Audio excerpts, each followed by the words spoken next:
Don't ruin your life. Don't show off. This advice applies to everyone, but primarily to men because they're the usual show-offs, whether it involves their supposed knowledge or some physical stunt. Show-off stunts that could result in injury or death are far more likely to be done by men, especially young men, and especially young men under the influence of alcohol. As soon as you experience the faintest desire to show off, either verbally or physically, tell yourself, don't be a fool. This is right on target because a show-off is a type of fool. Whatever act a show-off performs, it rarely evokes admiration in any onlookers. It usually does the opposite.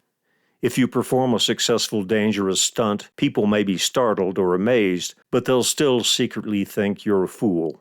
You can see show-off stunts and the unhappy results by searching the internet for the keywords fail, stunt, goes wrong, went wrong, deadly.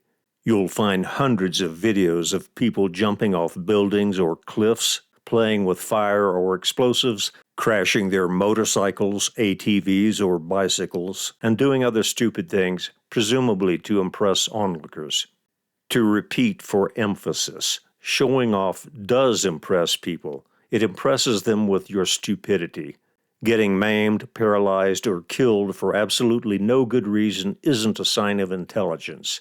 Even if your show-off act isn't the kind that risks injury, it's still an attempt at self-glorification, which always makes you look like a fool.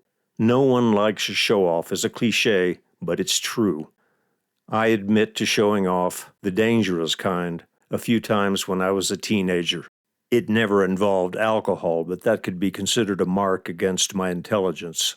You may recall my high dive incident in the advice item titled, Decide by Weighing Benefits versus Bad Outcome Probability. That was actually a case of keeping my hastily given word because there was no one around I wanted to impress, but it was a stupid thing to do, no question about that. Speaking of stupid, here's a helpful hint. If you're about to do something risky and you suddenly hear a voice in your head asking, "Is this stupid?" the answer is almost certainly yes. There's no upside to showing off, but there's plenty of downside, which at a minimum includes identifying yourself as an impulsive, egotistical fool.